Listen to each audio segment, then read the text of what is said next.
What's good, YouTube fam? Welcome back to another video with your boy Heem, man. Tonight I'm gonna be reacting to how the WWE failed Roman Reigns, man. Roman Reigns is one of my favorite wrestlers now. He grown on me. One of the best ever to do it.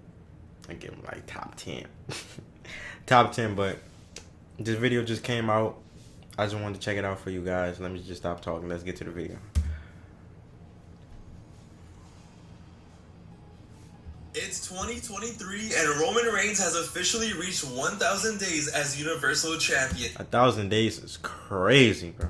As he sits at the top of the mountain, he's no longer the big dog, but now he's the head of the table. He is now the tribal chief. Roman Reigns for the past few years has finally become the main attraction in pro wrestling, the top draw in the business, the needle mover, the main event. He has finally become the face of the WWE. Since the day he walked into the business, this was supposed to be the end goal. This was what the higher-ups wanted from day one. This is what the potential looked like, and the top was where Roman was destined to be. However, it was not that easy. What was supposed to be an easy path to the top, the man who was supposed to be a surefire lock, found himself in limbo for 6 years. For 6 years, the man found himself being booed out of arenas, being the most hated man in wrestling, being considered the most overpushed wrestler in decades, winning awards such as most overrated by the Wrestling Observer, the most hated wrestler of the year by Pro Wrestling Illustrated, and somehow turning that around to being awarded best box office draw in 2022. Roman Reigns clearly had all the tools, all the potential, but for 6 years he was public enemy number one for good reason. And the crazy part was, it wasn't even his fault. So let's go back and take a look at that 6-year span and take a look back at how bad I ain't gonna lie, son. He had it rough. really was for Roman Reigns. He ain't had it rough, but the people ain't like him. Fuck, I ain't like that nigga.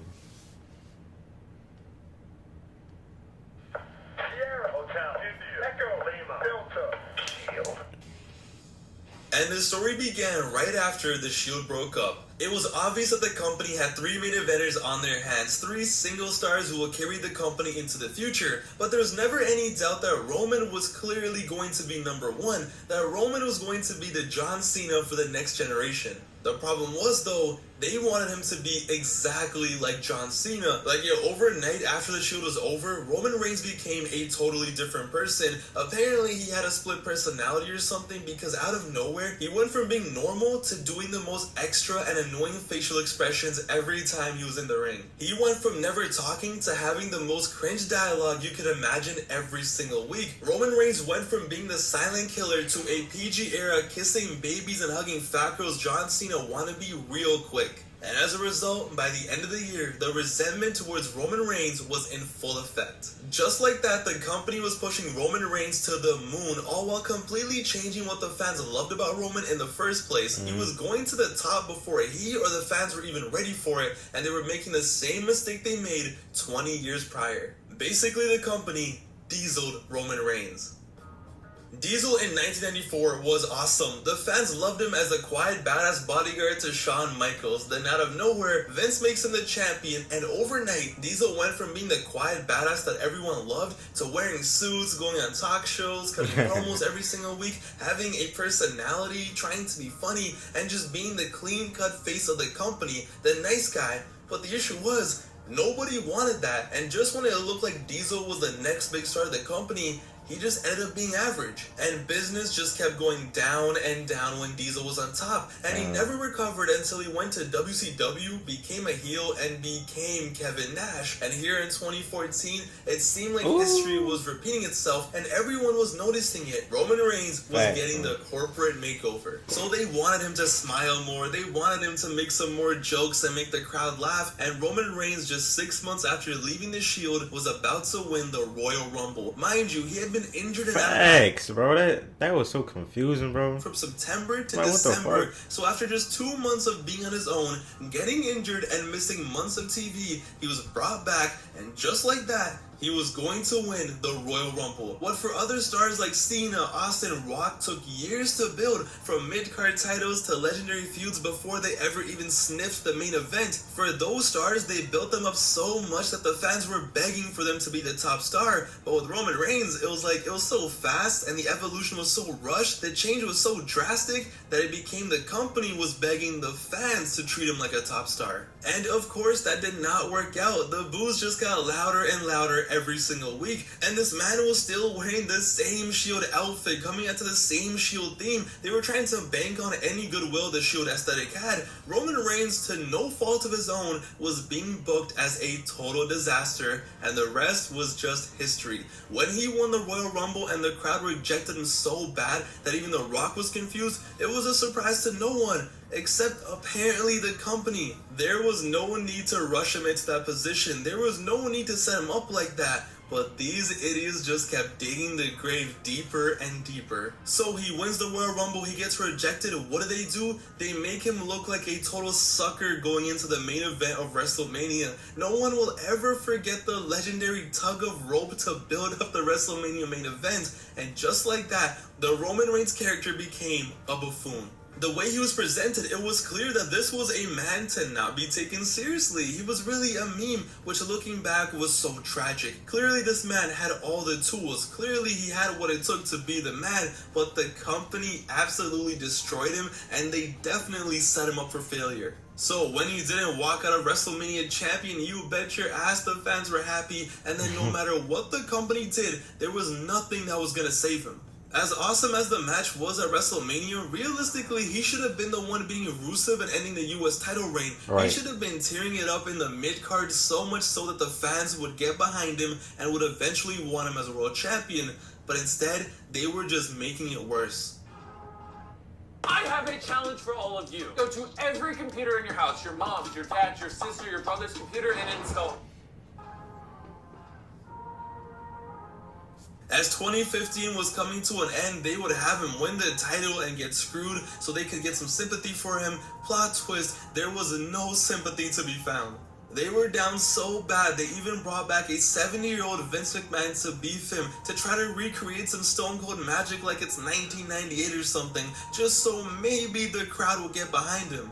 And you know what the crazy part was? Sometimes they actually would. Sometimes the crowd would cheer for him, because Roman clearly had the potential to be a star. But they ruined it every single time. They would book him as a buffoon, yet at the same time they would push him to the top, so it just made no sense. Like, what were you guys doing? He was out here getting low blowed by a 70-year-old man, still doing that stupid ass smile, still trying to live off the Shield hype, so there was no sympathy. Why would there be sympathy for a guy who didn't have to overcome anything? It was like the weirdest thing. All the stuff that he should have been facing and overcoming, he did it after he had already main evented a WrestleMania. How does that make any sense? So of course, when he beat Triple H in the main event of WrestleMania in front of 100,000 people, nobody cared. Because once that stain was on him, sadly there was nothing he could do. Once the fans saw him as a corny, overpushed buffoon, there was no coming back. And the company, instead of changing things up, they just kept digging the grave. So it didn't matter that he had great matches with AJ Styles, because the time for him to have great matches and get the fans behind him, that time was already over. And it didn't help that Seth Rollins the whole time was the Bret Hart to Roman's Diesel. In 2016, Seth Rollins became the guy for so many fans. All the fans that hated Roman's push, they just got behind Seth. As time went on, they did everything they could with Roman. They even delegated him to the mid-card so he could be US champion and grind it out before going to the main event, and they were just praying and hoping that maybe, just maybe, the fans will like him because he's not in the main event anymore. Nope. No matter what feuds, no matter what matches he had, no matter how good they were, Roman Reigns could have went back in time and stopped 9/11, but at the end of the day, it was still Roman Reigns. It was still the guy who everyone just perceived as a bozo. And things just got worse when he got sent back to the main event. For some reason, they thought the way to get Roman Reigns over again, to get the fans behind him once again on the main event scene, was to have the man that everybody hates beat up a 52-year-old man who happens to be probably the most beloved legend. Oh my god, that shit pissed me off. I watched that shit live. I was like, what the fuck? the roster. fuck? For some reason, the company thought making Roman Reigns commit elder abuse was going to get him loved by the fans. So no, of course not. Instead, after beating up the old man, Roman Reigns came out to Raw and was booed for 10 minutes straight. In one of the most iconic promos of the 2010s, Roman Reigns just stood there and the fans from around the world who had 3 years of built-up resentment to this man just let it all out. And if there was ever a time to make Roman Reigns heel, this was it. This is my yard now. But instead, they just kept digging the grave. So after beating up an old man didn't work, what did they do? They got desperate. They brought back John Cena for a B pay-per-view for No Mercy of all shows to put over Roman Reigns, to pass the torch quietly and no mercy for some reason. And just maybe, the fans will somehow love Roman Reigns. John Cena was like, come on, bro. What else we gotta do? Say. John Cena look ag too, like, bro, all these fucking years, bro. Though, a week before the match, John Cena absolutely murdered Roman Reigns on the microphone. Cena left him wasted, calling out everything the fans... I'm sorry. What he said? I keep talking. Let me stop talking. Maybe, just maybe, the fans will somehow love Roman Reigns. The issue was, though, a week before the match, John Cena absolutely murdered Roman Reigns on the microphone. Cena left him wasted, calling out everything the fans hate about Roman and his 3-year push, how he will never fit Cena's shoes, how he's just a corporate-made John Cena wannabe, how he can't cut a promo to save his life, and they just had Roman stand there and just take it. Looking like the biggest bozo I had ever seen in my life, and yeah, eventually he would stand up and talk and say, you know, Cena, you're a bitch, but the damage was done. So, Roman beats Cena, Cena passes the torch, nah, it doesn't mean anything. Roman Reigns even reunites with the Shield with the sole purpose of, hey, this might get him cheered. No. And just like I said before, Roman Reigns was stuck in limbo. He would win titles, he would lose titles, have horrible WrestleMania... I'm sorry, y'all, my last time talking. I ain't know they were still booing him around that time. That's crazy. Go back to the mid-card, go back to the main event, but Roman was never able to become what he was destined for, no matter how hard the push was. Even though all the tools were right there, even though he had it in him, the company failed him. Hell, the most sympathy and love from the fans he got was when he announced that he had leukemia again and when he came back from it, because he finally came off as a real person, as a relatable human, as Joe, as someone real, someone the fans could connect to, not a robot designed in Stamford, Connecticut in WWE headquarters to become the next John Cena. Roman Reigns' initial run ended with more of the same. A stupid feud with Shane McMahon of all people, a feud with Baron Corbin over dog food, and was even supposed to wrestle Goldberg for the title at WrestleMania. It was literally a career limbo. And it was getting sad, okay? It was a man who had all the talent in the world, who should have been the guy who wasn't some corny buffoon that he was being forced to portray. And as time went on, we found out that he didn't want to say those stupid-ass lines and jokes in the promos. He didn't want to make those stupid facial expressions in every promo. Nah, instead it was the WWE, the booking, the creative, the vision that the higher-ups had put Roman in this position, and they handled it horribly since day one. And because of everything they did in the first year or two, the man himself and the fans had to suffer until 2020. But luckily for everyone involved, when Roman came back from his hiatus during the peak of the pandemic, he came back with a vengeance.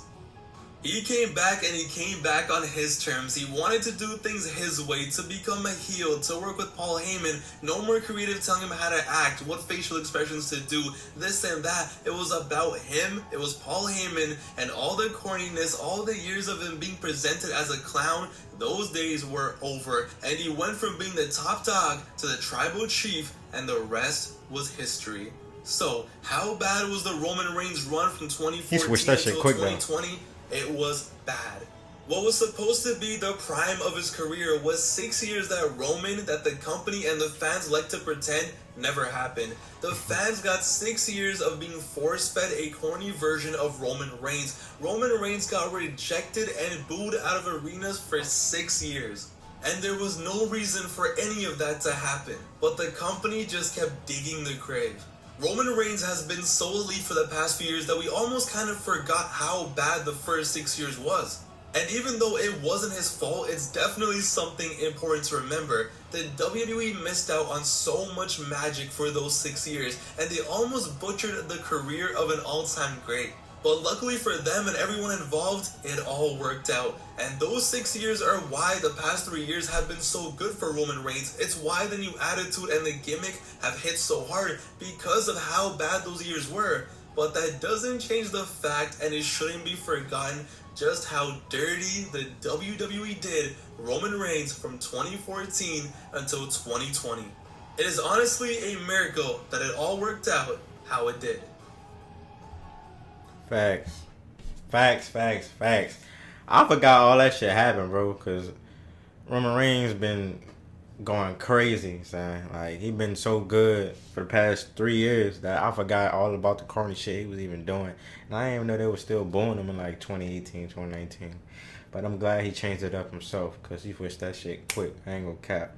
He should have bended that. Like, it would have been perfect, like right after he beat The Undertaker, he should have flipped it. He should have flipped it right there. While everybody was booing him and shit, he should have flipped that shit. But hey, y'all, man, I'm finna go to sleep. The boy got work tomorrow. Like, comment, and subscribe. I love y'all, and I'll see y'all on the next one. Peace.